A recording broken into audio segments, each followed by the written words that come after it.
Hello, everybody. Welcome back to another edition of Your Morning Drive. I am Logan, coming to you from Fireworks Studio in the Fireworks co-working space in Marietta, Georgia. A big shout out to Fireworks Co-working for hosting us. They offer a creative co-working space dedicated to uplifting and supporting the local community and its businesses. Try it out. If you want to try the space, you can do so for free. You can get a free day pass if you use code DRIVE when you book them online, or if you come and see the space and tour it in person, tell them Logan sent you from Your Morning Drive, and you'll get that free day pass. So check them out.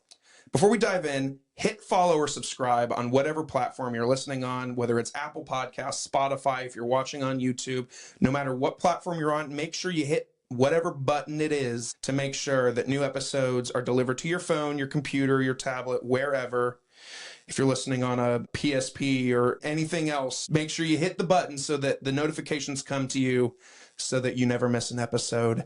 Additionally, follow along on social media. Let me try that again. LinkedIn, Facebook, Instagram, and TikTok. We're on all the platforms. Everything is at Your Morning Drive. And whatever platform you're listening on or following on, leave a comment, leave a review, leave some feedback, leave a thumbs up, leave a thumbs down. Give me the honest feedback so we can grow and improve the show for everybody involved. If you want merch, we recently announced a Your Morning Drive t-shirt. So if you're interested and want to support the show while also looking good, go to hammerheadcreations.com/shop to get yours. Thank you for tuning in, everybody. Let's get started.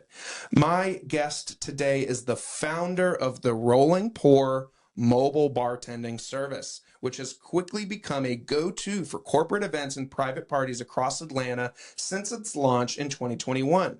The team has served high-profile clients like the Masters, Scouts, UPS, Amazon, the Atlanta Falcons, college football playoffs, and Tyler Perry Studios. Her passion for events and mixology drives her commitment to creating elevated, memorable experiences. Most recently, she expanded into the hotel industry with immersive bar activations that complement existing F&B staff while staying within legal guidelines. From the moment the contract is signed, she is hands-on to ensure the open bar makes a lasting first impression and the service is seamless from start to finish. Please welcome my new friend, Stephanie Mitchell. Well, thank you, Logan. Thank you for having me. Yeah, thank you for being on here. Again, we said it off mic, but thank you so much for being so willing and eager to jump in because we put it together pretty fast, We did. say. At this point, I'm forgetting how we even linked, whether it was on Facebook or somewhere, and we jumped on the phone, chatted, and then we were off to the races. Yeah, it was Katie with Bomb Babes. Yes, Katie. Shout out to Katie. Shout out Katie. Yeah. How long have you known her? We actually just met. So I network in a lot of different groups, and there's another fellow networker of mine. His name is Miles, and he connected us. He was like, I think y'all would make a great connection. So kind of like you were talking about eagerness, sometimes people make connections with me or they send me intros and I'm following up like, hey, I'd love to meet you. I'd love to get coffee or virtual call, whatever like works for your schedule. And sometimes it kind of falls flat and they're like, yeah, that's cool. Or like, I don't really like fully hear from them. But she was very much like, yeah, let's get coffee. Like, when are you available? So we sat probably up at Cool Beans on the square for a couple hours chatting, and then she broke off, did some work, I did some work, and yeah, so. That's awesome. Miles, the one that connected you, what's his last name? Miles Rubin. I'm interviewing him tomorrow night. Miles is awesome. I've never met him. I'm so excited. Oh, he's so cool. He has some of the like insight that just blows your mind. Yeah. He really does. I'm really excited. Yeah. That's so funny. Small world. And yeah, Katie, I just met her as well. I went to a gala for a friend, Wendy Cohn, with Added Touch. Pacific Law something. Okay. Oh, I know who you're talking about. And okay. Yeah, she invited me because she was like, hey, because she's been really hard to schedule for the podcast. Like, we've had it on the books and then we'd have to bail.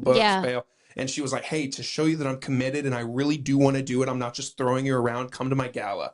I was Yeah. like, okay, cool. So we went and we met Katie there, and I was like, oh my God, this chick is awesome. And we exchanged information. She called it bumping uglies when we bumped our phones together to exchange the contact information. And it just kind of stuck with me. Even the next day, I was like, that girl was funny. Like saying, like, talk about networking and just being your authentic self. Sure. Saying like, hey, let's bump uglies to a dude who you've never met. You don't even know. Don't even know. Yeah. His wife is standing right next to him. She laughed. So I was like, okay, so it's safe. I can laugh. But yeah, super cool. It's great how networking works. Yeah. You brings people together. Brings people together. It's super cool. And like the more, you know, we all have each other's backs, you know, so it's like the more people you know, and then we all connect, you know, we have referrals for each other. We're there for motivation, cheering you on, supporting, you know. I think that's really such a huge value of getting out there and showing face. Yeah. So small world. Shout out to Katie. Shout out to Miles. Miles. Literally talking to him tomorrow night. You're going to have fun with him. Excited. Yeah. I'm really excited to talk deal. to him. Similarly, people have been like, have you talked to Miles yet? Have you talked to Miles? Have you talked to Miles? I'm like, yes, he's on the schedule. He's on the schedule. And so is Katie. Katie's on the schedule too. So we're going to get her in here too, which was really funny because usually whenever I meet with people like yourself or, you know, all the other guests, they will, after the show, they'll say, hey, I got a guy or I got someone that would be really cool to be on the show. But Katie, I haven't even like had her on the podcast yet. And she was like, hey, I got a list of people you should talk to. And I was like, oh, that's cool. And you were the first one. So here we are. So before we kind of get into all of it, kind of who are you, Stephanie? I mean, where were you born? Where were you raised? I mean, parents, siblings, give me the kind of the origin story there. Yeah. So born and raised Georgia Peach. I'm from Marietta. Actually born at Keystone Hospital. Wow, right down the street. Right down the street. So my family background is great. I had a great upbringing. I think the main thing that my parents really instilled in me was confidence, you know, because I remember like, you know, when we would be, when I was younger and we would be at, you know, parties that they would take us to or people that they were inviting over to the house, you know, it was like, if people ask you something, you answer. You know, look them in the eye, you know, so they really, they've always had my back. They've always been my biggest cheerleader too. So I'm super grateful for my parents. And then I have an older sister. She lives in Athens and she and I are also close. I've gotten, you know, a lot of really just, you know, I can talk to her about anything. So, good feedback for both personal and professional life and goals and things. Yeah. So, but yeah, it's, I would have never thought that I would have been an entrepreneur, even though my family they are entrepreneurs. My dad, he actually started his own business back in like 1998, I think it was. And he's like engineer mindset, so a little different than me, but he was really successful with it. And I like to, you know, people have asked me before, like, oh, well, you like your dad traveled all the time. Like, did that have an impact on you? And I always found it really amazing how he could be gone, but still be home at the same time. You know, like I never really knew that he was gone because my mom was home, you know, so I had that support system. So he ended up being, after his time in the corporate world, losing jobs, having other like small jobs, things like that, he started his own business. And then my sister also has a business with her husband, Mighty Fine Tree Care out in Athens. And they're arborists. They don't just cut down your tree. They tell you if the tree really needs to be cut down, or they tell you like what's diseased, like all of these things. So it kind of just, you know, I look at it now and I'm like, I come from a family of pretty determined people that do not give up. And that's shown up for me both in my professional and personal life. I don't quit very easily. You really got to be pushed to the point where it's like, there's no and there's pros and cons to that because sometimes I end up putting up with more than I should. But and that's something that, you know, obviously I'm working on. But yeah, like with my business, it's I always say like individually, like personally, I'm a pretty indecisive person, you know, like simple things like, where do you want to go for dinner? I'm like, I don't know. Where do you want to go? You know, like I need sometimes like in my personal life, I just need people to be like, hey, here's the plan. You want to come? I'm like, yes. You know? But with my business, I can make decisions, really, you know, that's so routinely. Funny. I relate so much to that. I mean, indecisive about everything else. Like, where do you want to eat? give me 3 options. And then the options, like, I'm like, give me another option. So, but then with the business, it's like, oh, I got to make a change. All right, done, Right. done. I know. It's so weird how that It is works. kind of weird, yeah. But I don't know. I feel like I have undiagnosed ADD or ADHD. Yeah, because, you like, might. I'm just, because there's also, you can tell, I mean, I feel the same way. it's like I talk to a lot of people about this when they get in here, and like the entrepreneur mind is very ADHD, because not only you're running the business and you're wearing all of the hats, but also if you're like me, you do your thing and you love doing your thing, but then you're like, they're doing that and that seems cool, and they're doing it on the side of their regular business. Yeah, And right. it's like, What do I need to do more of? I could try that. Right. What can I do more of? And it's like, I love that feeling, because it's almost like a high when you get a good idea and you're just like, I just can't wait to do it. I just, but at the same time, then you run into the criticism that my parents, thankfully, have given me over the years of like, won't you slow down, focus on the one thing. Once that thing is steady, then venture. It's so off hard and to do more. that, though. And my parents aren't entrepreneurs, so they, to a level, I feel like they get it, but at the same time, I don't think they do, because my dad is an engineer as well. Very math, science driven, very logical driven. Sometimes when I'm talking about all the like creative things, I feel like I can see his mind like losing interest real quick, because it's like his brain doesn't work that way. He's like, wait a minute, moving a little too fast. Exactly. Yeah. Well, passion is an incredible thing. It's also a little bit of a bitch sometimes, because, you, like you're saying, it's like you start this project, or you start this passion project or this business, and then you have all of these other ideas that come into your head, or you are seeing how other people are doing it. So like that passion just like continues to grow and build, because you're like, I could do this and do it this way, or do it better, or put my own spin on it and it be like super creative. So it's definitely a balance, and it's not for the faint of heart. Because rejection is real, and learning how to deal and cope with that is definitely a feat. Yeah, a feat within its own, right? I mean, there's a whole episode we could probably do just on that. So really just having that mindset that, you are like, if you're passionate about it and you want it, it's like my dad always told me. He was like, if you want it and you want it bad enough, you're going to get it. You can have it, and that's just something that's always stuck with me.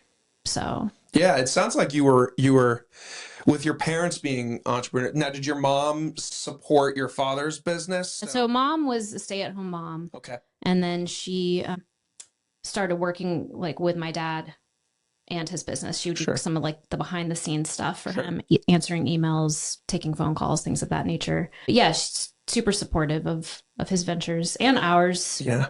Yeah, that's really cool. I mean, it is. So it sounds like you had that great support system that when you eventually got to where you were like, I'm going to start my own thing, were they ever like, as being business owners for a majority of their adult life, were they ever like, hey, be a little cautious, like raising an eyebrow? Like, hey, like, be careful, make sure you know exactly what you're going to do before you do, like, were they like that, or were they just like, nah, gung-ho, kid, let's do it? I'll have to say that at first, because my first business is a mobile yoga studio. So fun fact. Yes, the rolling mat. The rolling mat, which is very clever. Thank you. So I have a rolling enterprise. Rolling enterprise. We bring the peace and the party. Hey. So sometimes they collab and sometimes they're just completely separate. I don't really advertise them as the same thing because they're different. Hey guys, let's talk about another partner of the podcast, Branded and Devoted Designs. Are you looking to level up your company's merch game?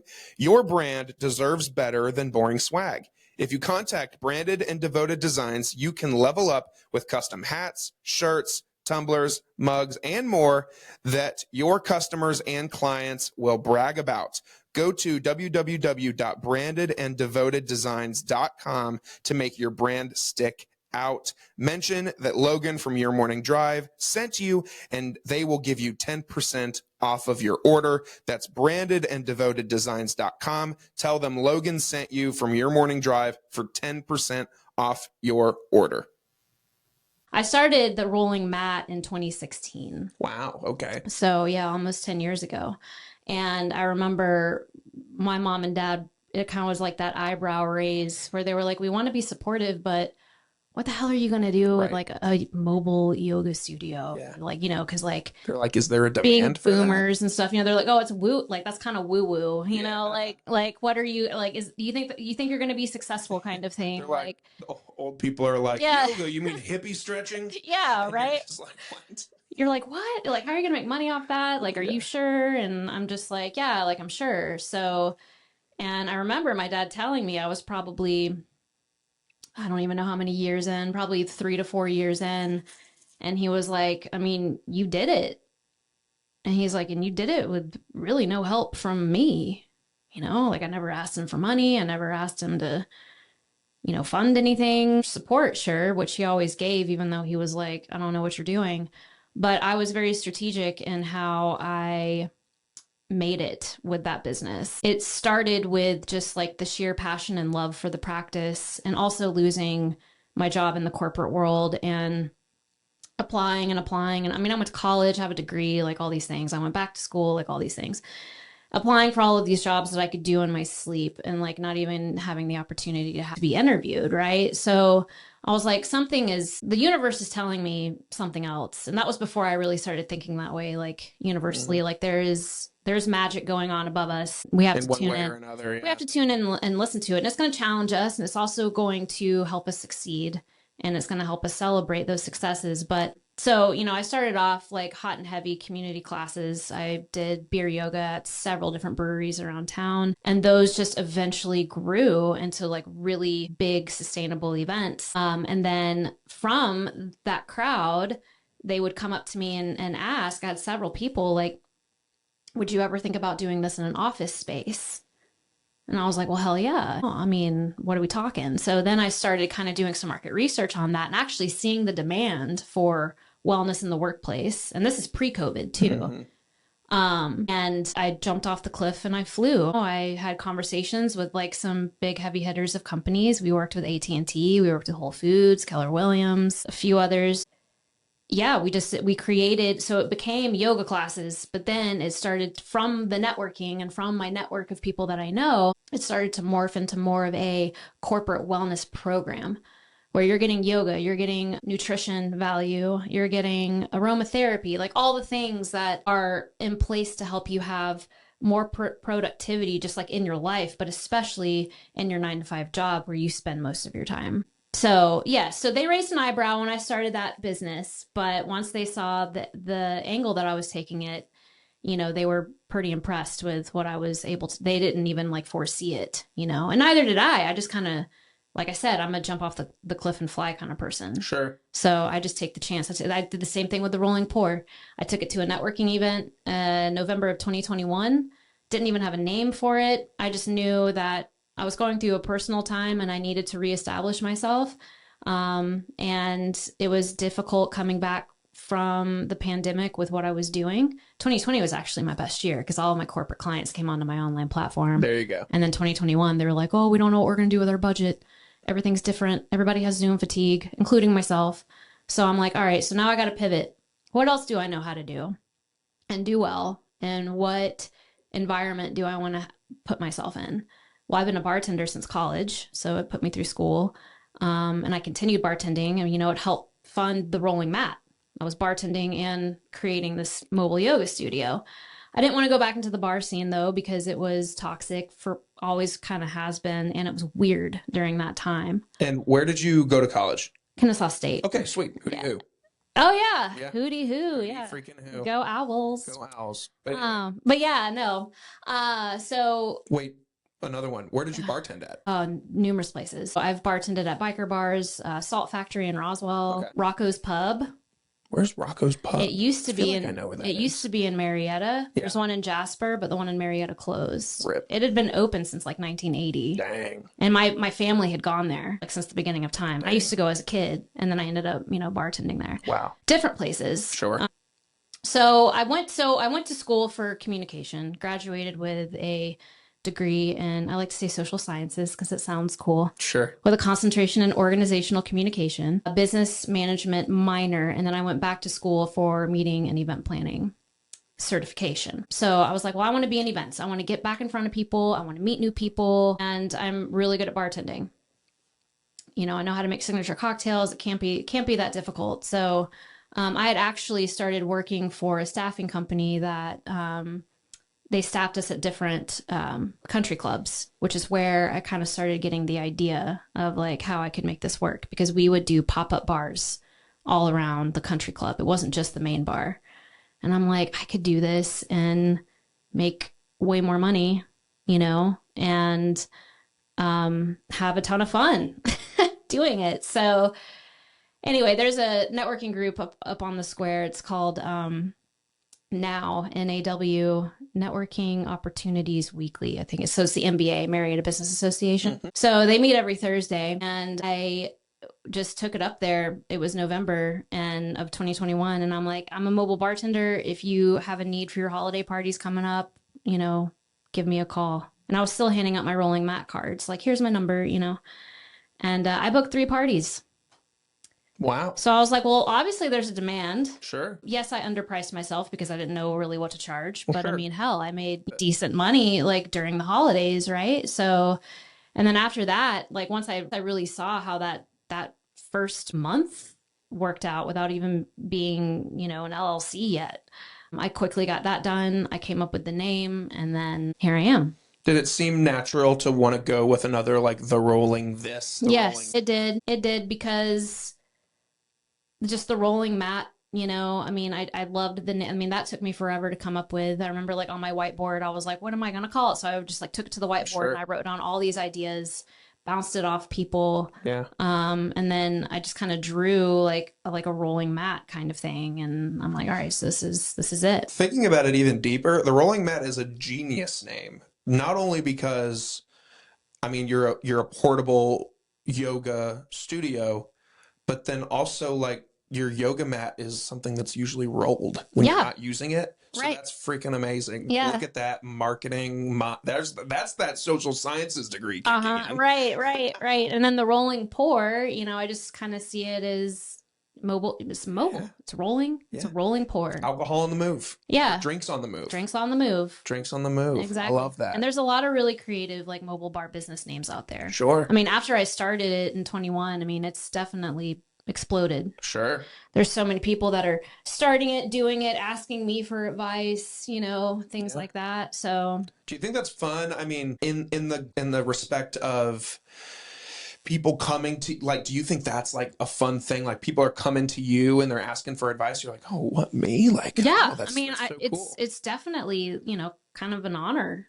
Like, wow, you saw my Instagram, or you met me at a networking event. This one woman the other day called me, and she was like, I want to get into bartending. I've never done it before. And I saw your website, and you're doing great things, and your branding looks just great. Like your website just looks great, and like all of these things. And so, I sat and, I mean, I don't even know her. And I spoke with her for like 30 minutes. She's like, where do you think the best places for me to start bartending would be? Do you think like a venue setting or a bar setting? Or so, I kind of helped her get clear. Well, I guess, I don't know if I really did or not, but I feel like my intention in that moment was to kind of help her get clear on, well, what kind of audience do you want to deal with? Sure. Which is, it's a big piece of it, which is where I'm at. We're primarily corporate driven. We do a lot of corporate events. We do a lot of big high end. We don't play small. I go for big fish. So it takes me a little bit more time sometimes. But one of the best things I've done this year is finally hired someone, a marketing manager for me. And she did a complete analysis on my company and gave me various markets that I could hit, but corporate is definitely like at the top of the list. So more worth my time, although I know so for instance, one of the markets she found that would be popular is popular. And we've done these. We actually just did one for the college football playoff in January, which was super exciting. But VIP stations for sporting events. Sure. So I'm connected with like the ACVB, CVBs, Cobb Travel and Tourism, a lot of DMCs, destination management companies. Those are the type of people that I go for because they are working directly with those corporate clients that are looking for experiences, because that's what people want in the event world today. People want the the interactive experiences. They want personable bartenders. Corporate, they want seamless, stress-free services, professional, polished, quick to set up, not a lot of fuss. Yes, they care about the drinks, but they also care about the efficiency just as much, if not maybe a little bit more. So like as a bar vendor, you don't want to go into a company and be like, oh, where do you want me to set up? Like you want to know all of those things prior to. So yeah, so that's another market, that she kind of like, so like I said, we already did a VIP for the CFP this past January, and it was live mixology, and it was awesome. Like we had a station and there was about 5 cute little setups that we had, and people in the VIP section would come up. I would show them how to make a really cool drink. They loved it. Take pictures, Instagram, tag me. Look at what I made, like it gave them this like feeling of accomplishment. Yeah.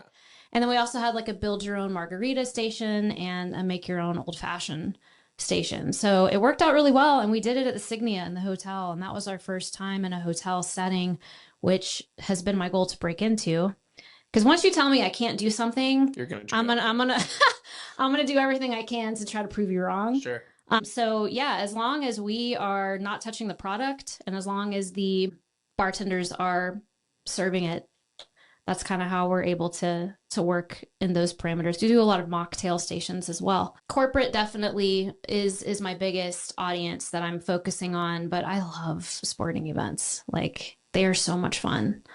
Like the Masters and like the stuff we've done with the Falcons and the Masters, it's just, they're so fun. And I think it's a great way to build a brand also. So that's definitely something for 2026. I'm going to actually build out like a package that's specific to my clients that I already have, and give them options. Sure. A few options. That's really cool. So how do you get connected with like the Masters? I mean, how does that happen? So that actually happened through networking. So I network in a lot of groups that are event driven, event focused. So event planners are part, corporate event planners, meeting planners, caterers, florists, venues, anything that you could possibly think about when planning an event. Those are the types of networking groups I try to be part of and go to. So it came from a caterer, Christopher and Carlton from Occasional Occasions. They are Occasional Occasions. I like that. They are fabulous people. And it was actually the first event that I went to for this group. And I was introduced to them by a corporate event planner. And then we cut up, had a drink. They called me and they were like, hey, are you still interested in coming with us to the Masters? And I was like, hell yeah. So then I had to work with Octagon, which is like a company that does a lot of like the big events for big companies like UPS.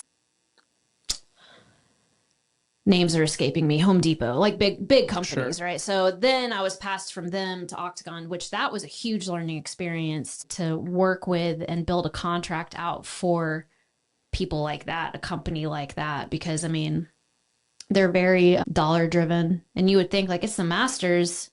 These people spend the amount of money that goes into that entire week is just insane. Like, so Augusta is full of these massive houses, these like beautiful big houses. Yeah. People leave and go on vacation and they rent their house out for like 20-30 grand a night. Oh yeah.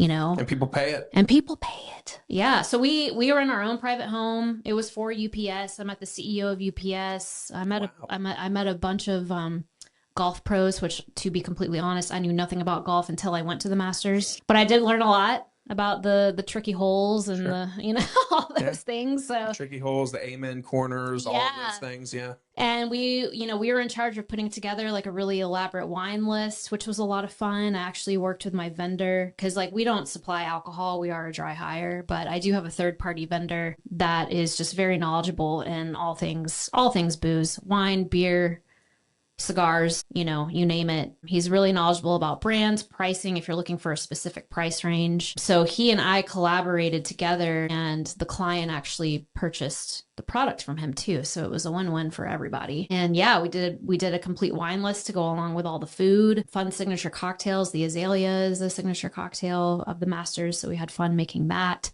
And it was just great. It was 9 days of just total fun. And I was super proud of myself for I mean, the Masters is the Super Bowl of golf. I mean, it's one of the most prestigious sporting events on the planet. It is. So the fact that you could be there doing that at the biggest tournament in all of the land is really impressive. Yep. And you just started this business just a couple years ago. You would think that doing the Masters was something that would come like 20 years down the line. But right? Yeah. like one of your first years, you're going to the Masters. That's freaking awesome. So kudos to you for that. Thanks. That's killer. Yeah. When you said you said something that piqued my interest. You said we're a dry hire. What does that mean? So we don't supply the alcohol. Okay, so you're just showing up and making things happen with the alcohol that's already there. Do you hire, I think you said you hired a vendor to supply the alcohol? Yeah, so it works in different layers. Typically, my client, so we don't provide the alcohol, but we do provide quantity consultation. Okay. Because oftentimes people overbuy. Like Really? they buy way more alcohol than they need. In some cases, it's okay because there was a office party we did, I think it was in April, and she got a truckload of alcohol. And she was like, "We're going to use it." I'm like, "Okay." What? Yeah, I mean, it was a lot of it was more alcohol than what she needed for 45 people. But she was like, the office drinks, like we're going to use it. I'm like, "Okay, well, if you're going to use it, it has a long shelf life. So by all means, it's your budget." But what I try to do is I really try to help the client stay within their budget of the cost of the alcohol. So I like to know kind of what tier they're at. They want primo stuff, but they have a Miller Lite budget. Then I'm going to work with my guy to get them things that are not low quality, but are more middle of the road. So I work with them on quantity consultation, and then they will either pick up from my vendor, or my vendor in some cases does deliver. Or I just provide the alcohol consultation and they go to Total Wine and they get all the stuff they want themselves. Right. So very cool. I didn't even realize that. I would have just, as somebody who knows nothing about what you do, besides what you're telling me today, I would have assumed that you showed up with a cart of alcohol, but that's not the case. It's not legal. Got it. Yeah. Understood. Yeah. And I learned that. I mean, I didn't know that starting out. I would have never known. There's different licensing, and once I learned more about the fact that it's just not legal for, I can't purchase it for my client and then deliver it to them. Interesting. Which I thought was kind of weird. Very. Because they're I'm paying surprised. for it. They're paying the Right. taxes. I mean, everything's being paid for, but that goes more into like a distribution license, which I don't have. There's no such thing as like a traveling, and people also ask me, what about cash bars? And I'm like, well, due to Georgia law, because this is all Georgia law, it's different in different states, and they're not clear as day laws either. Like you really got to try to hunt for them. You can't talk to anybody, but it's the weirdest thing. I'm like, I just want some information, Right. but I I'm can't. not trying to, Yeah. I'm not trying to solve a murder here. I just want some info. Just some I info. just want to not get arrested. Exactly. But yeah, we don't, I mean, there's special permitting and things that we could get for selling the drinks, but I just haven't crossed into that yet. But yeah, we don't do cash bars, but we do bring the mixers, we bring the garnishes, we bring the bar setups, we bring the bar tools, the coolers, the cups. If you want glassware, I have a vendor that has any glassware you could possibly want. And we have, different bars for different themes. So depending on what you want. Very cool. Very cool. Well, guys, if you're still here, thank you. Thank you. So you hear this, you hear that they're dry hire, which means that they're not carrying the next sponsor of your morning drive today, and that is Good Days Classic Canned Cocktails. Good Days are a classic cocktail brand created in a convenient, ready-to-drink format to meet the need for a quality pre-mixed cocktail on any occasion. So in any occasion that the rolling pour doesn't make sense, Good Days makes sense. You can check it out. You can check it out where to get them. You can check out their merch. You can check out their story at drinkgooddays.com, and you can go to the Find Us page to find where Good Days are sold local to you. And of course, you must be 21 years of age to consume. I have a couple of the cans right here. There they are. They have great flavors, very good stuff. Good Days has supplied the alcohol for the previous 2 summers, so I'm super thankful for them and super happy to have them sponsoring and representing your morning drive. So again, 21 years of age to consume, and Good Days Classic Cocktails. Visit the website to find where you can get some.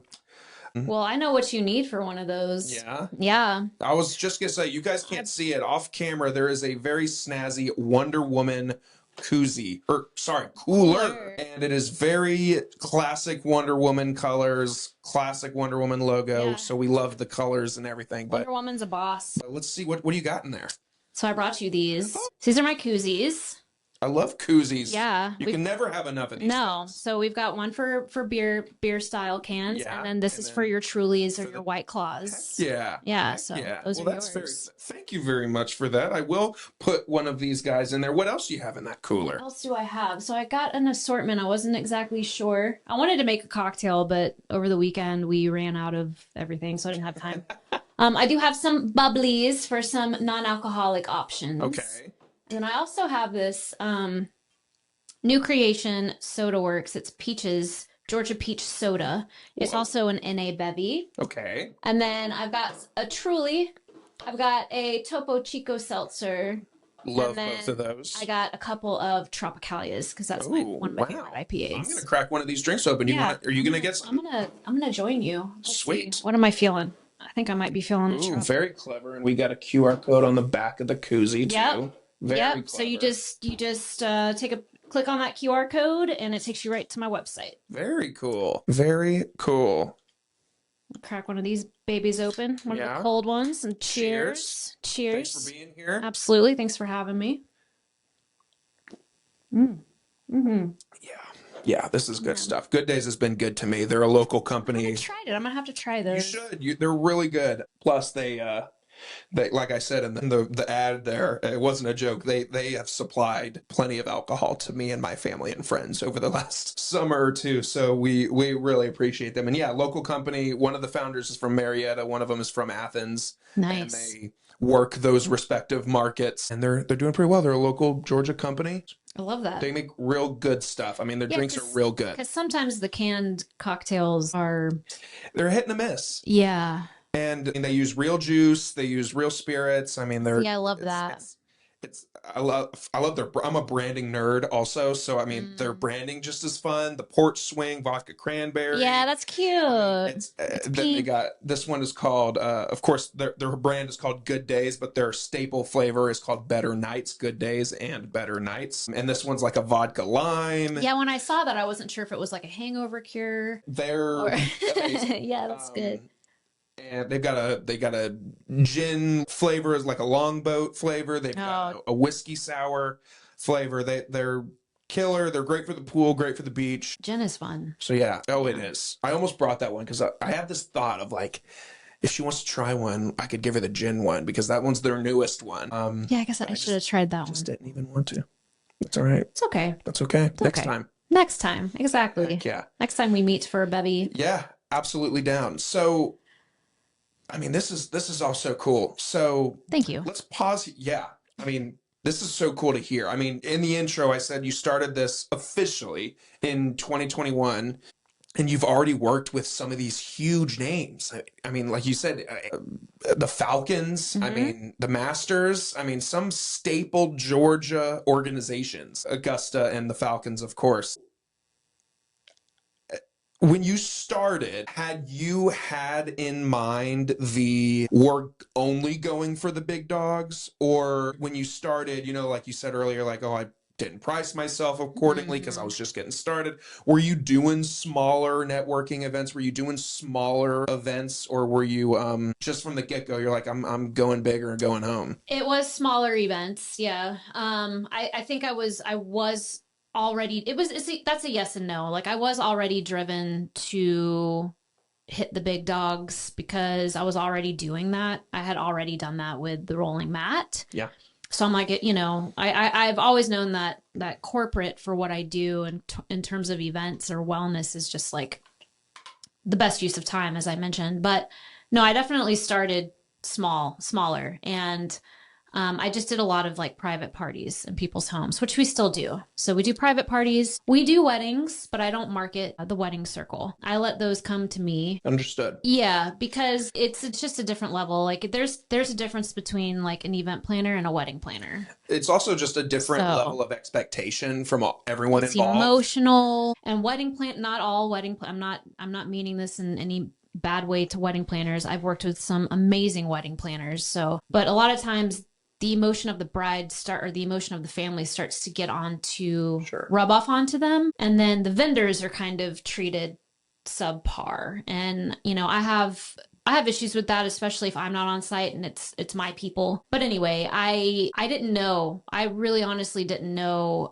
where I was going to land with the rolling pour. I love doing the private parties. I think they're so, I mean, I have gone into some of the houses I would drive by in Buckhead and be like, man, I wonder what it looks like inside. Right. Like, I've been inside those homes. That's now. So cool. Eating their, you know, they let me eat their catered food, you know, like it's a fun time. Yeah. And it's a fun time as a bartender as well, because it's different than, you know, working in a bar. Like people actually are joyful that we're there. They're like, oh my gosh, like this is like a party, right. You know, like our friend really did it up because they hired a bartender. And it's also a really just another like compliment that you kind of could think of is that it's a huge honor, and because there's a lot of trust that goes into, you know, letting strangers come into someone's home. I think about that every time. It's so trustworthy and so personal. So the fact that, you know, a group, an organization, a couple, whoever vets you out and says, okay, we're comfortable with Stephanie and her people to come in and do their thing. That's a really huge honor. It is. Especially when you're working with the Falcons or the Masters or Tyler Perry Studios. Tell me about that. So that was such an interesting one. Yeah, it was fun. They reached out to me for Desperate Housewives of Atlanta, and they were doing a recording at one of Tyler Perry's homes, like massive homes. One of them. And they originally reached out to me for a yoga session that they wanted to film. So I was like, absolutely, I can. I was like in the car with my friend and I'm like, you'll never guess, like you just approached me, you know? So so the girl called me back and we were talking about the logistics of the yoga session. And I'm like, you know, I also own a mobile bar business. I'm not sure if that would, she was like, oh my God, really? I'm like, yeah. She was like, that was like next on my list to find. I'm like, no way. You're so like, I do both. Yeah, I do both. Peace in the party. Bring the peace in the party. Yeah, exactly. So they wanted mocktails. So I was like, that's no problem. We do mocktails. I mean, the same amount of mixology and creativity goes into a mocktail, if not more, because you don't have the alcohol. I mean, there are non-alcoholic alcohols. Sure. But this kind of had to be created on the fly, and I didn't really know too much about those non-alcoholic alcohols at the time.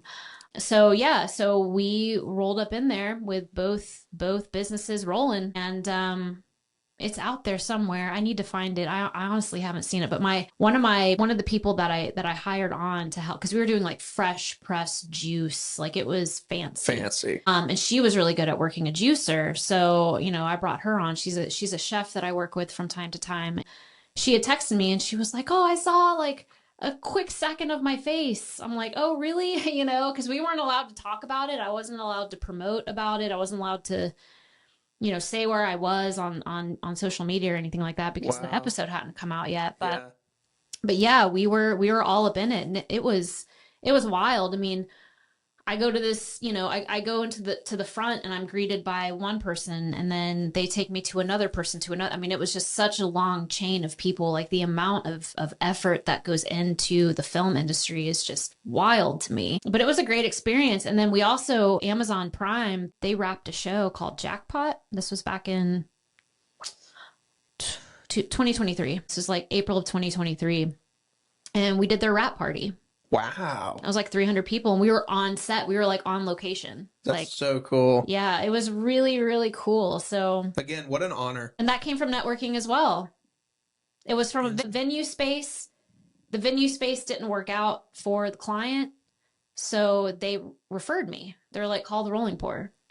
Wow. You know, so yeah, it was really, really awesome. Freaking wild, man. Yeah. But yeah, Tyler Perry Studios, that'll always be one that I remember. Yeah, it's like a pinch me moment. Yeah. Like Tyler Perry, like Right. I'm like, I'm gonna meet the Desperate right, Housewives. like film and TV mogul Tyler Perry, Hmm. like insane. I can use that logo. What? Yeah, for real. Put that logo on your website. Oh, it is. Oh yeah. That'd It's be in the my first one on there. it's in my email signature. All that. Really?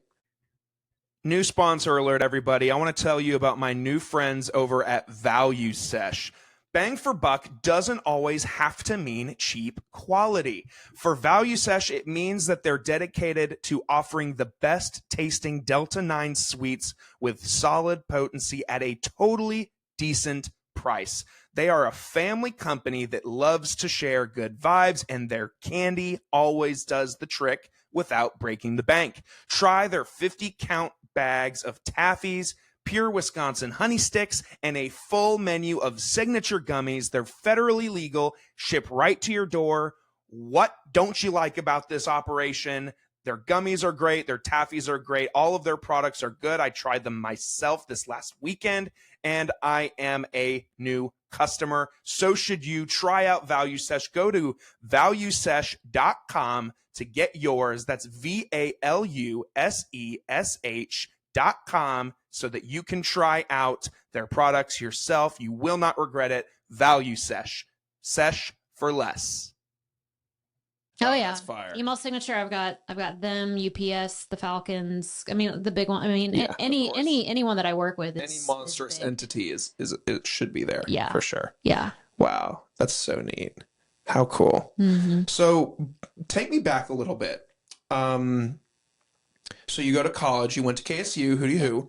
And so you get out of college. What's your first move? I had no idea what I was doing. Yeah. When I didn't know what I wanted. I honestly did not know what I wanted to do. My major was pretty broad, you know. I think that was always kind of, because I remember when I first started college, I told my parents, I'm like, I'm going to go undecided. They're like, no, you're not. They're like, you need to pick something and you need to see if you like it. And then if you don't like it, then switch, but don't just be undecided the whole 4 year, right. The whole time. So communication came to me because I'm like, well, there's not a whole lot of math involved because I'm not really a math person. Right.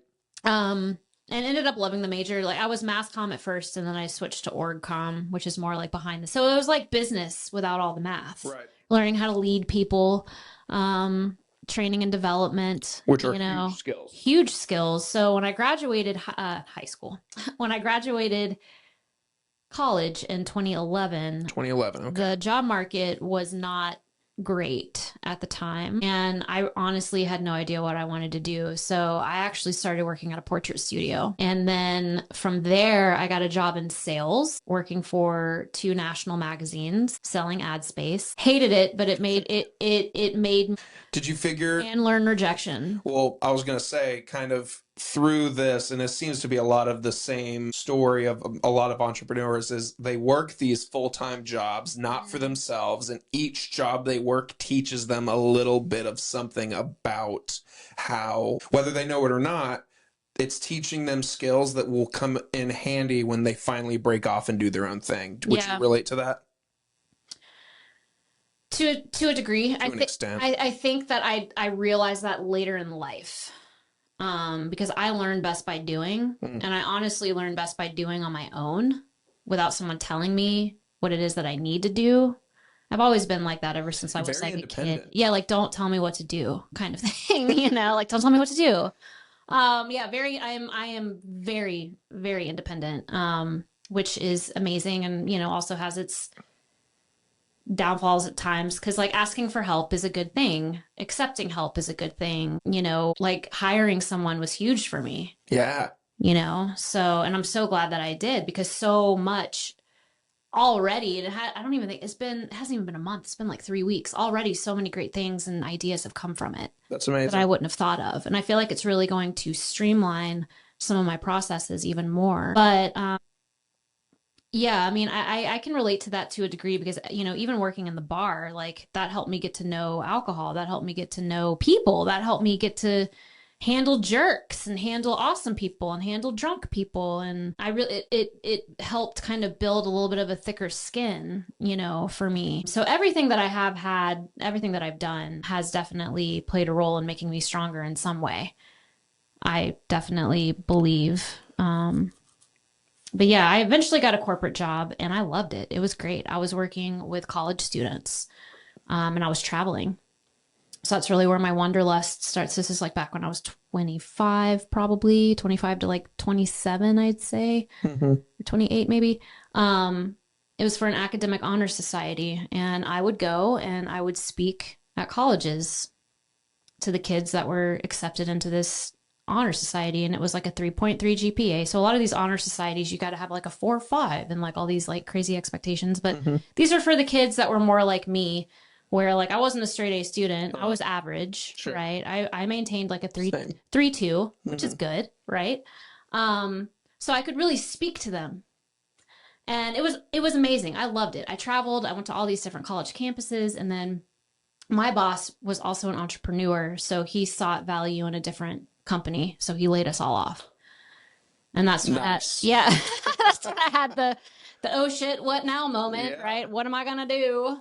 And so I went out west for like, I don't know, I think it was like over a month, and I stayed with a friend of mine and just kind of went up and down the West Coast because I had no careful there. Christ. A little too much too soon. Clearly. Cut him off. And then, you know, I was applying for jobs, and then long story short, I was just kind of like, what do I love to do? Music, travel, yoga, wellness, mobile yoga studio. That ran well for a while, still is running. And then pivot. What do I want to do? Mobile bartending, events, putting smiles on faces, making people happy, enjoy themselves. And also what's important to me is keeping people safe. Sure. Too. Sure. When you have a free-for-all bar, like you can't keep your people safe. Yeah. So I wanted to get your take too. You mentioned earlier you did an event, and maybe you've done a few events at this point with mocktails. What do you think about the whole movement that's kind of going on with, there's a part A and a part B with CBD and THC driven products, but then also just the whole sober curiosity, which I had not even known that it was a thing until I got to talk to a business owner. She owns a business called The Little Sober Bar. yes, yeah. I had her on the podcast about a year ago, and I learned all about the sober curiosity. Yeah, I Brittany. had no idea. Yeah, Brittany. Yeah, incredible. She's crazy, but in the best way possible. I was just at her festival yesterday. Yeah, I wanted to make that. I had a busy day yesterday. Yeah, so I was able to luckily fit a couple hours in. I was also like worried I wasn't going to get there. We had a mixology class and a wedding, so I was like pooped. But yeah. But it was cool to see it, especially like I had never seen it. I know it's the second year she had done it, but it was so cool to see. I was like, wow, this is crazy. I think it's a great movement. I guess I've learned a little bit more about like Gen Z, because Gen Z is coming up in the event world quickly. And they not change, but I mean, you can call it improve, you can call it change. They're just bringing a different vibe overall to the event world. And one of those things is they're not drinking. They're not drinking as much, right? I think that it is a great movement and one that I definitely get behind. And mocktails came about for us because we did, I think this was like back in 2022, we did a bunch of holiday parties, and there were people that, you know, were coming up and saying like, well, I'm not drinking anymore. And these are older people, but they're like, I'm not drinking anymore. Do you have something other than Coke, you know? And I'm like, we need to start making mocktails, you know? And if we're doing spirit forward drinks as signature cocktails, then we need to just make an extra drink for a mocktail. Cause like now what I try to do is I try to make it easy for us and like put the same amount of effort into the signature cocktails. Cause I always recommend my clients, let's come up with your signature cocktail list first. That's going to help me get you the product that you need. That's going to help me organize what we're going to need to bring. And it gives guests direction, right? So a lot of times I'll try to make sure that we are creating a mocktail version of a cocktail, but that's just as good. So I'm behind it 100%. The only thing I don't like is I don't want to be judged because I still like to have my alcoholic beverages. Sure. And I'm not out there trying to get people wasted. Right. You know, I'm bringing a elevated element to the first stop at your event, which is always the bar. Whether people are coming there for water, tea, Coke, or a cocktail, that is the first impression that you have to make at your corporate function, at your private party, at your wedding. So that's really what I strive to do, is like make you as the host, as the event planner, shine, you know, and keep your people happy, keep them safe. So, but yeah, I mean, I definitely think, because, you know, I've had to kind of, restructure my relationship to alcohol during different times in my life. Not saying that I've ever been like an alcoholic, but like there have been times where it's been worse than others, you know, especially like business ownership, and you're just kind of like, oh, I just need a break, and like, let's have a cocktail, whatever. Right. Or I'm making drinks, so I have to try them, and they end up being really effing good. And I'm like, well, I'm going to have another one of those, you know? Right. Yeah. That's where I need friends to come over so that they can just tell me, like, All right, Stephanie, we're good. Yeah. You've had 4 of those. Time to put it down. Mix in a water. So I think it's great to have the options for people that don't drink, and also for, so it creates that exclusivity, and also for people that, to keep you know, people like, oh, I'm going to have a cocktail. Oh, let me try that mocktail this time. That way they're not just like powering through drinks. You know, they're actually pacing themselves, if you will. And there's a time and a place for everything, you know? I mean, I'm someone who loves to drink. I love to have a drink. I love to have a cocktail. I love a good day. But at the same time, there's a time and a place where I'm like, you know what? I'd like the taste of this drink without the alcohol in it. I just do. And so there's been times that I've gone to events and ordered a mocktail, and it tastes great, but there's no alcohol. And it's like, wow, this is awesome. Yeah. So I feel like it's definitely a time and a place for everything. And, you know, you said it earlier, but Gen Zers, they love options. They love, there's a lot of anxiety with Gen Zers that we've seen.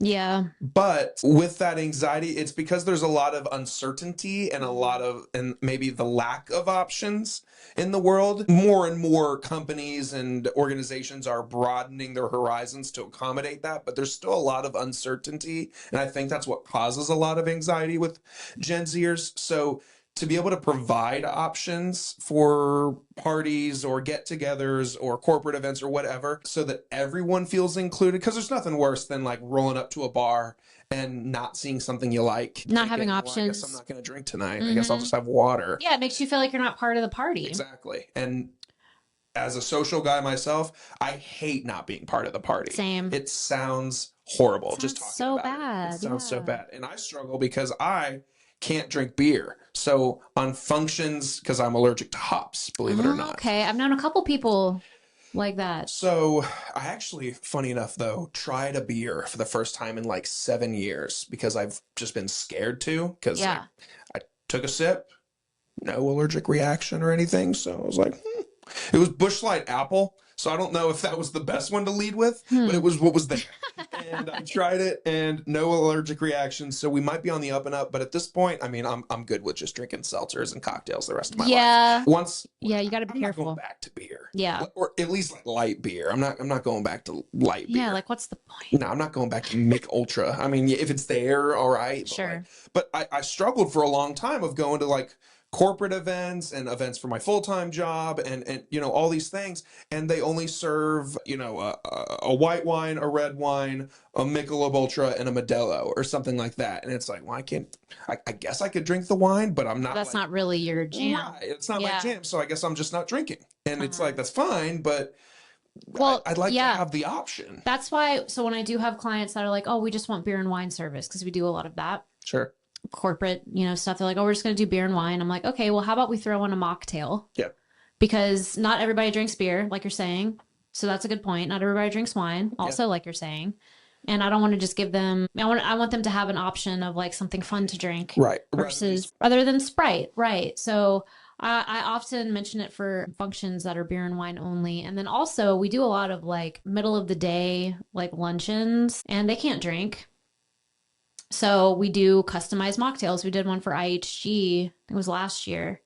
And we did like a custom mocktail bar for them. We made, like a blueberry mojito with no alcohol. And I can't remember all the other ones that we made, but they were well received. They were cute. They were colorful. It definitely has a place, and they're not going anywhere. It's, if anything, anybody that's not adopting, any event planner, bar company, caterer, venue that's not adopting the sober curious movement, they should start. Sure, because they're going to be shooting themselves in the foot in the long run. Mm-hmm. I wanted to get your take also on, A, because you told me you wanted to talk about it, but B, because I'm genuinely curious on the difference. Because again, I don't know. I've never talked to a mobile bartending service before, so I've never had a conversation like this before.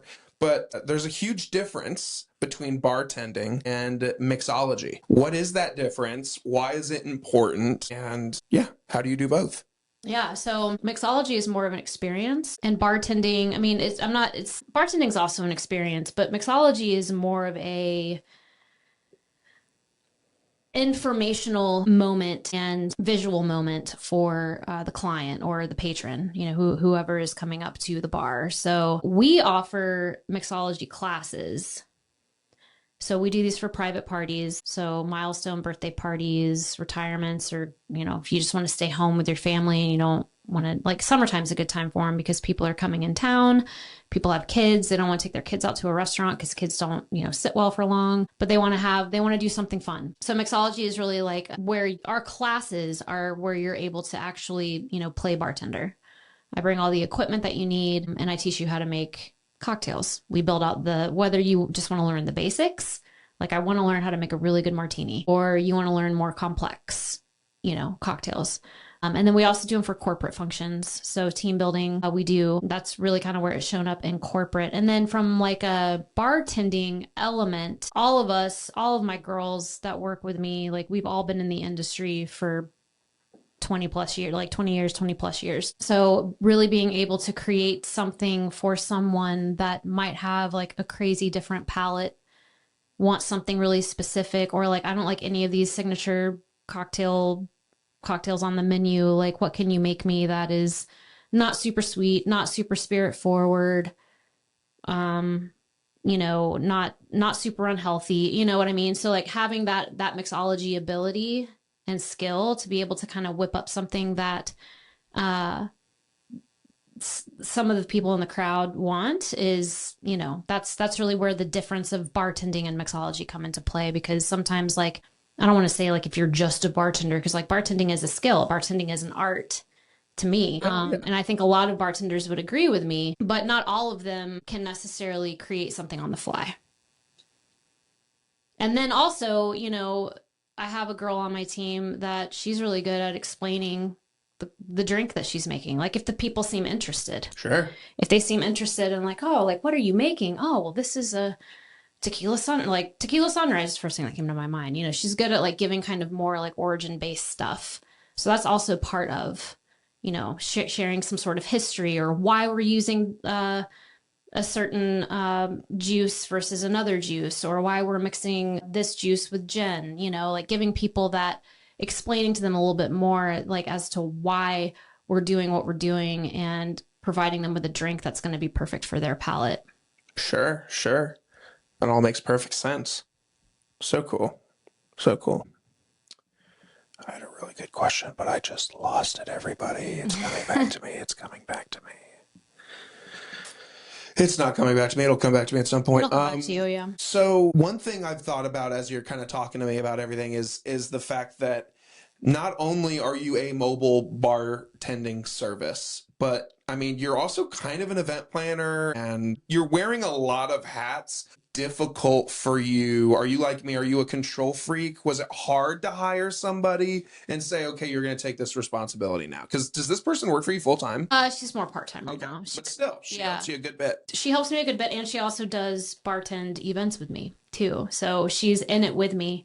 She's got tons of bartending experience, and she has a marketing degree. Yeah. So it felt natural. And honestly, this year really felt like actually it was the end of last year. I got to a point where I was like, I really want like a partner, not like like an investment partner. Like I don't need you to have like half of my business or anything like that, but like a second me, somebody that is dedicated, understands my vision, my clientele, because it gets lonely to like do things on your own all the time. Sure. And I did, I'm like, I need someone that I want someone that I can bounce ideas off of, like all these ideas that I have, like, okay, and where should we start, Because I would have never thought the first step would have been a marketing plan. Never had that. Don't have a business plan. I just don't operate that way. I know what my goals are, and I know like this year, like different things that I definitely am working towards getting, contracts I'm working towards landing. So I would have to say that that's a good question, because now that I'm talking through it, I feel like that was more a period of growth for me, because it has been really hard in the past to relinquish control and let someone else kind of handle things. I mean, I'm still doing my posting and stuff like that, but she's just guiding me on like my verbiage and how to position me, which was all over the place. I quickly discovered within the few weeks of us working together. So I really feel like the answer to your question is like, yes, that's always been hard for me, but I feel like this was kind of an effortless addition. Like the next step. Yeah. Or in the progression, this is just where we landed. Right. And then, it's helpful to me because it's helpful to have someone that you can be like, hey, I just thought of this idea. Cause like right now I'm thinking about potentially getting into like markets, like artisan markets, farmers markets, but I don't sell product. Right. Mm-hmm. So trying to but the only reason why I would do that is to just build my brand. Sure. So it would just be brand awareness, freebies.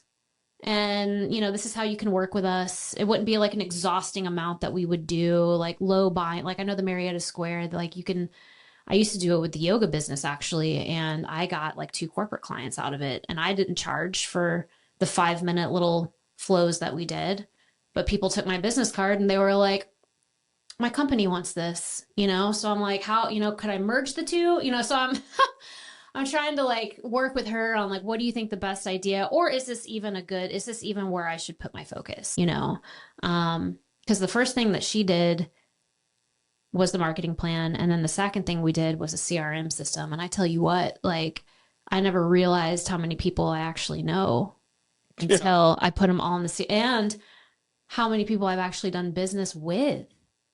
So I feel like my biggest effort right now needs to be on nurturing those people I've done business with and get reoccurring contracts with them, because they've already worked with me and I know they're having more parties. Yeah.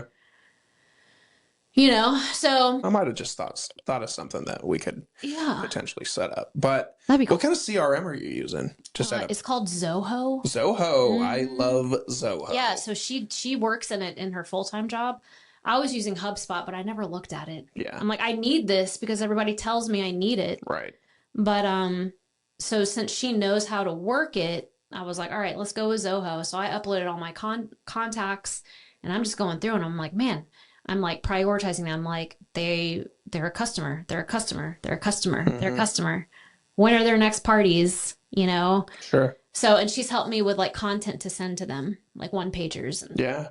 Yeah.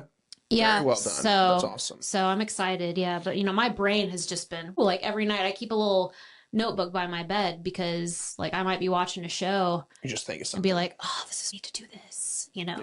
That's when I milk and use the reminders on my phone. Mm-hmm. Like it's nobody's business. I do too. I don't know how many times I'm like driving and I think of something and I'm just like, remind me in 2 hours to look up this, or remind me in 2 hours to look up that, or, whatever.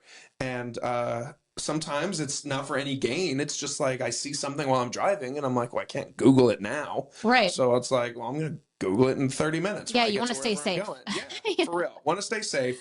But it's one of those things that it's just like, yes. Similarly, I have a notebook.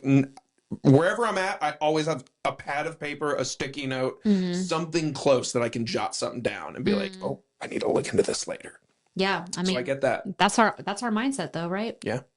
I mean, entrepreneurs, I feel like, we are a very creative percentage, super creative, and sometimes a little fucking crazy at the same time, There you go. Yeah, like I was watching this stuff on, I don't know if like we should talk about this, but P. Diddy, and just like how they had footage of him like in one of his office spaces, and he had like just gotten off the phone call with like someone, and he like lost his shit, but it was because it was a good conversation. Which is, like Like, it's not. like he got hype about Yeah, it. he got like so bloody. He was like breaking stuff and like through his phone. He was like, "That was the best conversation ever." I'm not condoning him at Yeah. all, but that kind of like Well, I feel mindset, that. I Yeah. feel that sometimes. You're Yeah. just like, hell yeah, Yeah. you know? I feel it. Less baby oil Yeah. involved, God, but all the baby oil. but I definitely, yeah. I mean, But he went sometimes crazy, sometimes right? I get off the phone with people, or I finish perfect example. I finish a podcast episode with someone that I had a ton of fun on. Mm-hmm. I get in the car and I'm just like, I'm so fucking hype right now. Like, I'm Mm-hmm. just super excited and I feel like inspired, and the energy's just pulsating. And sometimes you get hype, but yeah, shout out to Diddy's lawyers. They got a tall task. Yeah, no kidding. Golly. Yeah, that's. But I was just thinking, can't believe 'cause it either. Like, I know, I feel so misled. that, and it's like, I don't know how, like, people can know about that stuff that he's doing, and they're just like, okay. That's what someone said. So that's the crazy thing that you say that, because I was having a debate with someone about this, and like there was one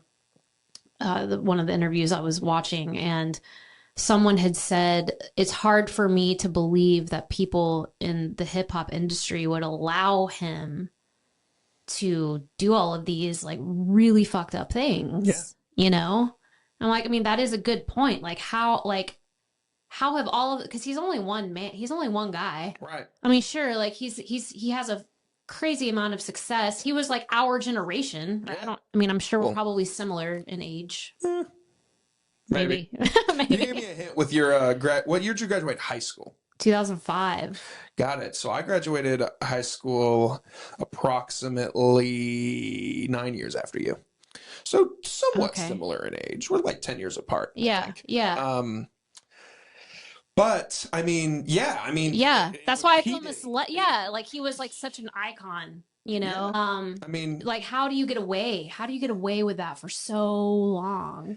and my other, I'm no conspiracy theorist, but I love to ask questions. Who else knows about this? Right. That we're going to find out knows about this. That's the scary part. That's where you just sit back and pop the popcorn and watch like all this shit unfold. It's unfortunate. It's sad. I mean, again, like the fact that people can know about what was happening and was just like, almost like talking about it, like talking about people who do drugs, like, oh, I don't agree with it, but they can do what they want to do. It's whatever. Like, what? These are kids and people's lives, and the trauma that they will face the rest of their life because of these things. It's like, okay, you can't talk about it like it's a joint. Right. Like, oh yeah, no, thank you. It's not for me, but you keep doing what you're doing. It's like, what? Right. How is this legal? I know. It's not. It's not. But how are people allowing it to just happen? Because like, if one of my homies comes to me and is like, hey buddy, I got an idea, I'll be like, respectfully, I'm telling somebody, like, you're going to jail. I love you, but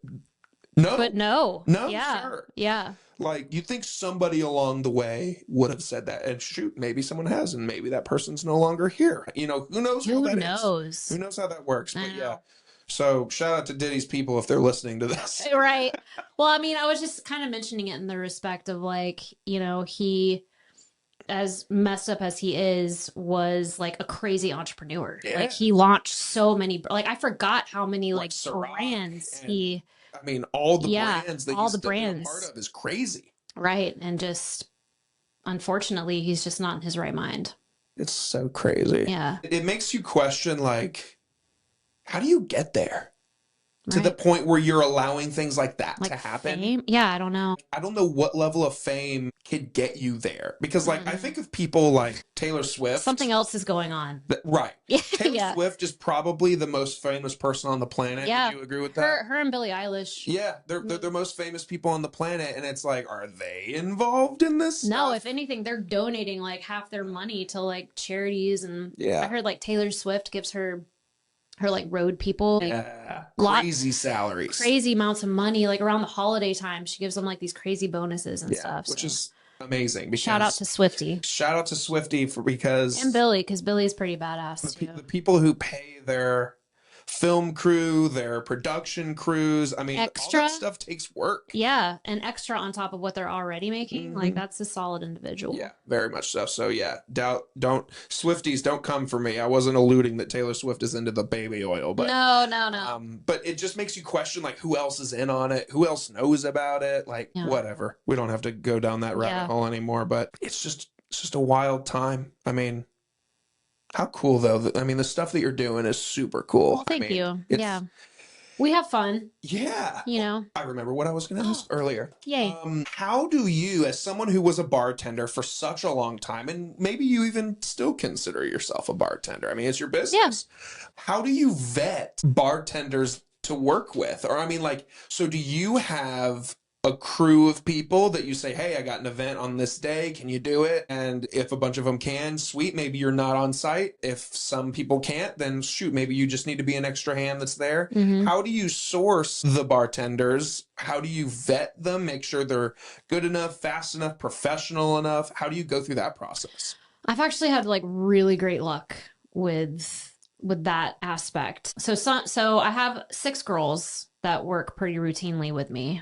They're like my main 6. I call upon them I give them first dibs. Sometimes I only need one bartender. Sometimes I need all of you. You know, sometimes I need all of you and more. And then I have kind of a list of outliers of people that I call upon that have been reliable.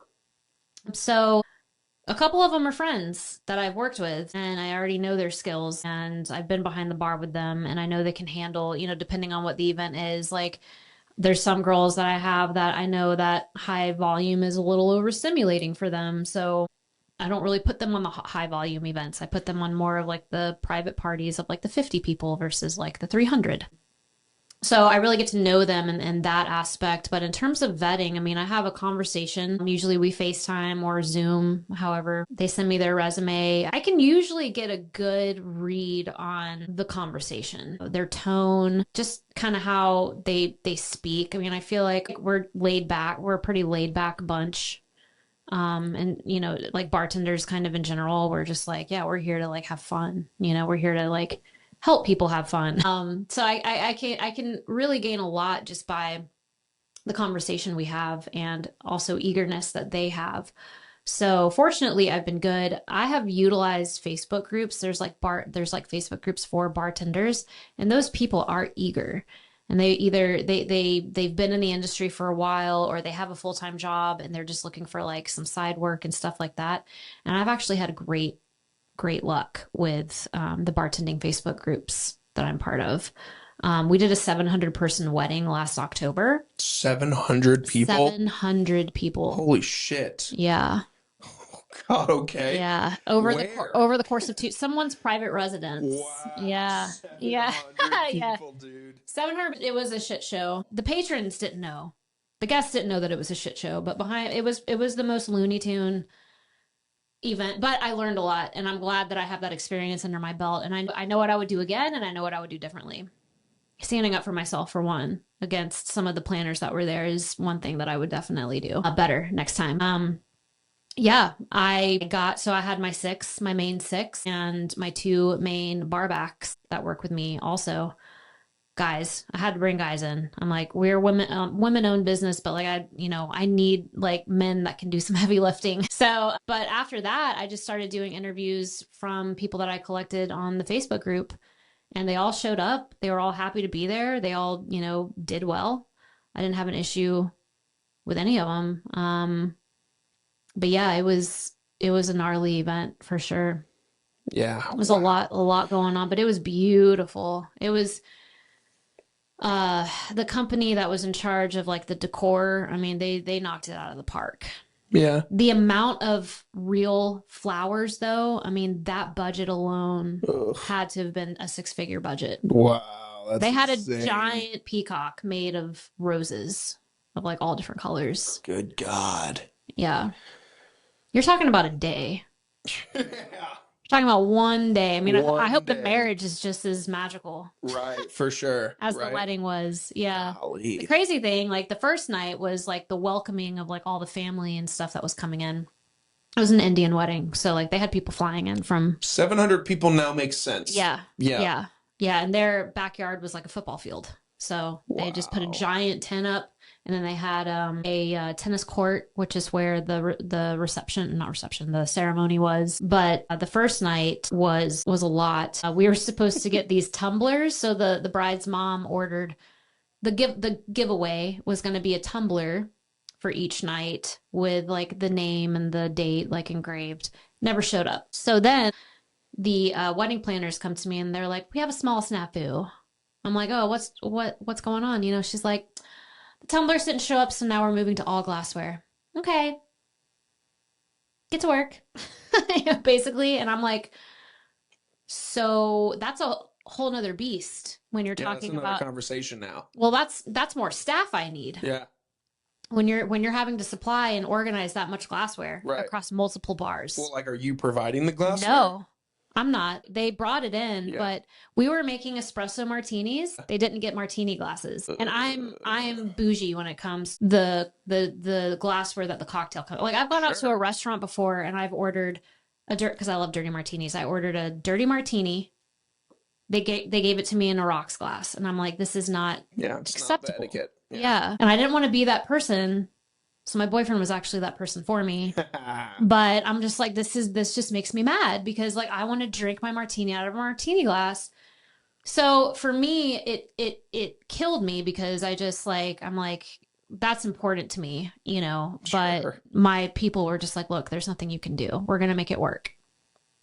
So we were serving espresso martinis in wine glasses and a bunch of we had like so many different signature cocktails, and then we had Collins glasses. But the second night, the actual wedding, everybody was on the dance floor. Everybody danced. So we honestly weren't even that busy on the second night, if you can believe it. But Yeah, that's wild. yeah, a lot of scotch, a lot of bourbon, a lot of tequila. So, Stephanie, you've got the rolling mat, Mm-hmm. you've got the rolling pour. What's next? I'm going to grow the rolling pour into a business. Like, I'm just going to continue to grow the rolling pour into a consistent, sustainable company. Yeah.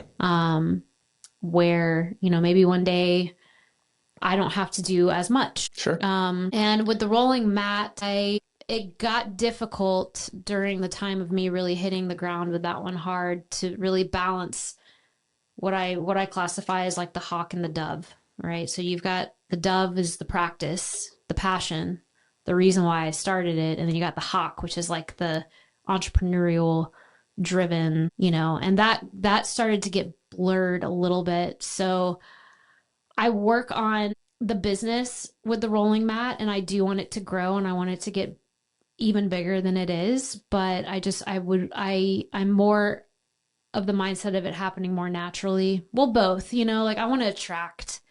I'm in the mode of like attracting. I'm not trying to force. I'm not trying to chase because I've done that and it's exhausting, Mm-hmm. So just like a good buddy of mine in the industry has told me, he's like, all you got to do is keep showing up. And so I take that, and that's simple in theory, but super impactful in practice. Where that really shows up is on your bad days, because everybody celebrates the celebration, the successes. So yeah, I really I want to expand into, the corporate markets and be the go-to bartender for corporate events, sporting events. And we're already there. We just got to get a little bit of consistency, a little bit more consistency up under the belt. Sure. That's all it takes. Yeah. Wow, you're a powerhouse. This is fun. This is awesome. Guys, if you are looking to elevate your business, your brand, whatever it is, like the rolling pour, then maybe you need to work with someone like Hammerhead Creations.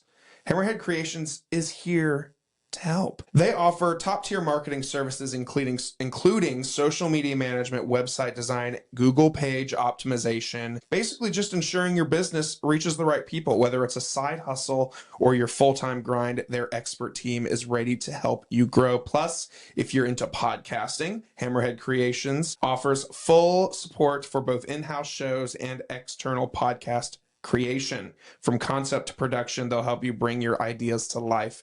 Visit hammerheadcreations.com and discover how they can take your business or podcast to the next level. Hammerhead Creations, swim with the big sharks. Stephanie, there comes a point in every conversation that I have with my guests where I ask them a collection of questions that have really nothing to do with what we just talked about, because we just got to know you on the entrepreneurial side, your business mind, the things that you've done, the things you hope to do. But now I just kind of want to get to know you as you. Like, I want to know who Stephanie is. Like, take work out of the equation. Who are you, you know? So I've got a list of questions I'm going to ask you. Are you ready for them? Yeah, let's go for it. What is your all-time favorite movie?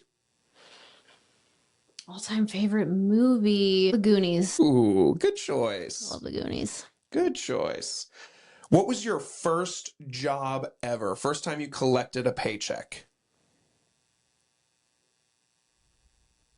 Babysitting counts. People always ask that. Friendship bracelets. Friendship bracelets. Yeah, I used to make friendship bracelets and sell them. Oh, that's sick. Look at you. Hustle. There you go. Don't knock the hustle. Yeah, no, not at all. You get to organize a music festival, and you get to pick the 3 headliners that would put on the best show for Stephanie Mitchell. They could be alive or dead. Who are those 3 headliners? They can be alive or dead. Okay. Alive or dead. Well, I got to go with Hendrix because he's a lot to me. Jimi Hendrix for sure, since you gave me the option. Then I would say, it's tough because I'm such a music person. There's so many bands. Tool.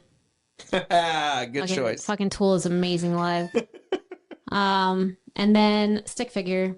Oh, okay. Reggae band. There you go. Yeah. Interesting. Wouldn't have Yeah. put the reggae on you. Oh yeah, lots of reggae. So Sublime, my jam when I was young. And then from there, I learned more about like Long Beach Dub All Stars, and then Slightly Stupid, which is also one of my favorite bands. And then from Slightly Stupid, it just went into like all the reggae that's out there now. Wow, very cool. Yeah. On a day that you're not working or setting up an event or doing something work related, which I'm sure is few and far between sometimes, how do you recharge? How do you take care of yourself? I hike. I go be in nature. Or just be in nature. And then yoga and meditation are really part of my everyday. That's kind of how I stay sane. Listen to music, hang out with friends. I mean, there's nothing like just like laughter. And then sometimes I just like to chill with my cat and watch shows. So it's the simple things. Yeah, simple things. Yeah, I love the sunshine. Absolutely love laying out. My friends are like, don't do that. You're gonna die. I'm like, but I'm wearing Factor. Yeah, it's fine.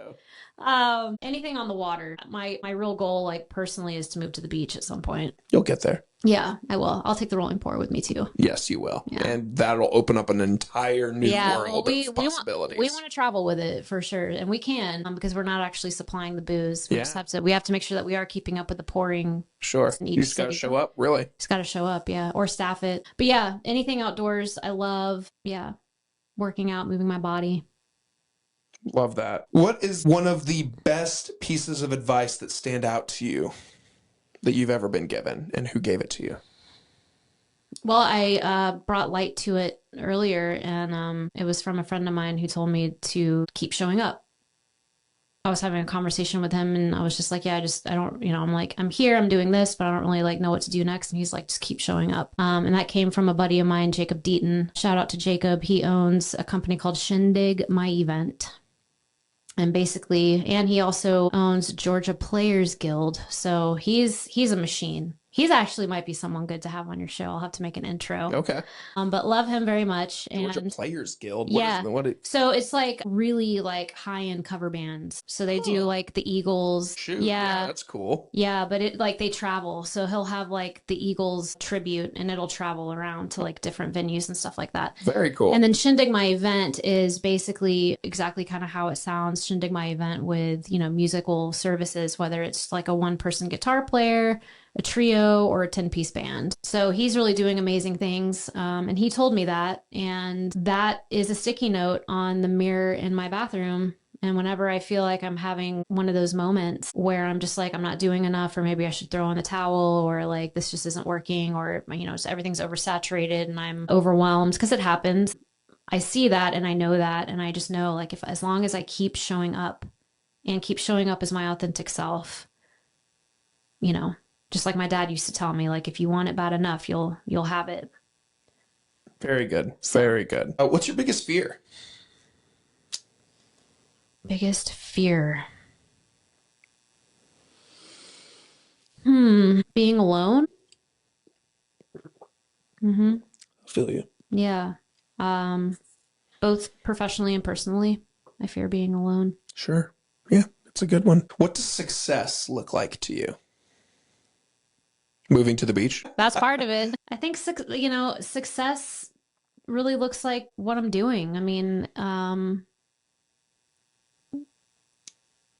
the connections, just knowing people, having connections with people, learning from having experiences and learning from all the experiences that I have, being able to, take a step back and really look at what I'm doing and say, like, I'm making it, it doesn't have to be like multi-billion-dollar making it, but just like being able to say, like, this is working and I'm making it. And I have definite days, more days than not, that I say that, but there are still some of those days where I'm just like, shit's not working, So Sure. I think just really being able to relax, and find the calm and the ease of it all as well, because that's just as important as the heat and the dedication that you put toward it, is being able to take a step back and really enjoy what you've created. So I really think enjoying what I've created is what success looks like for me. I like that. And then Stephanie, lastly, above everything else, what pushes you? What is your main motivator? What is your morning drive?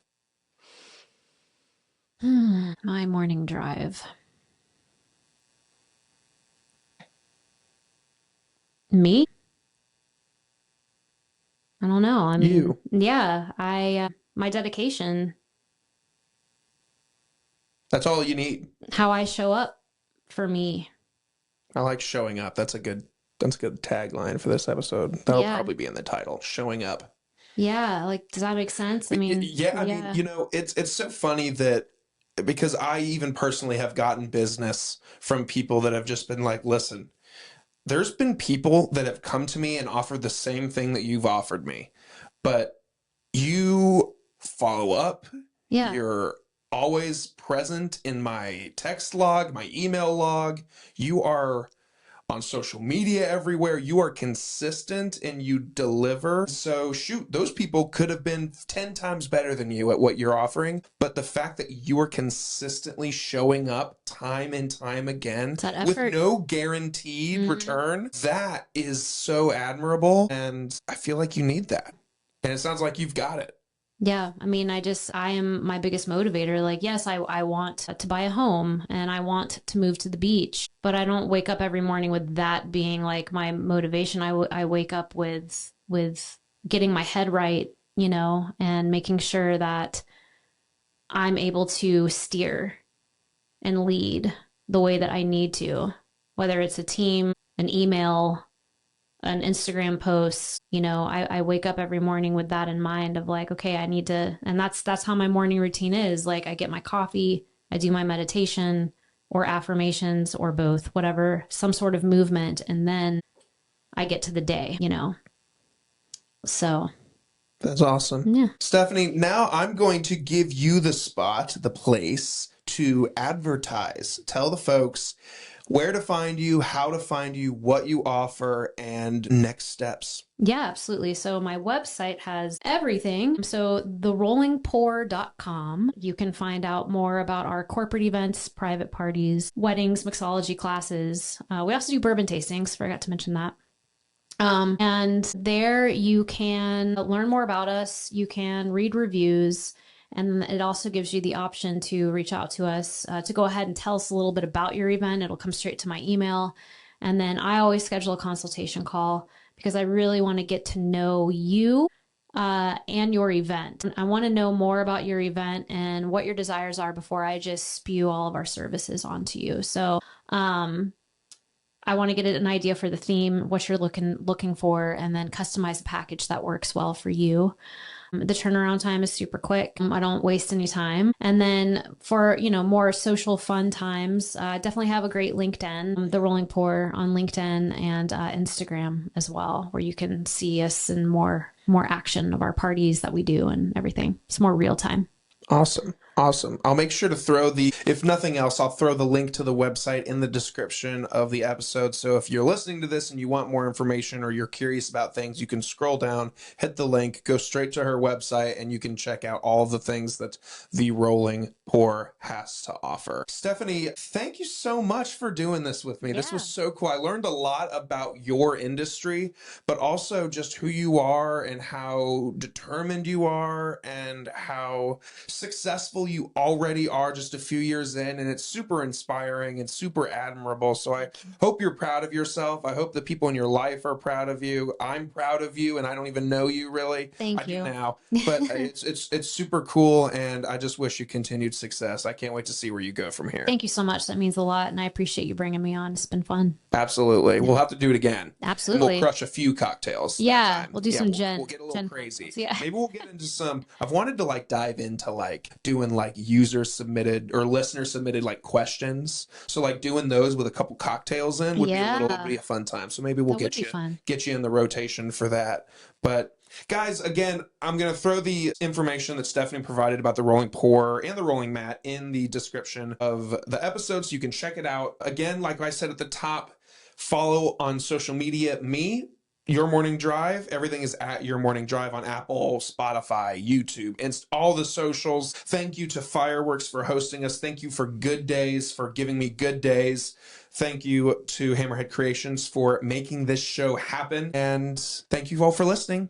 Take care.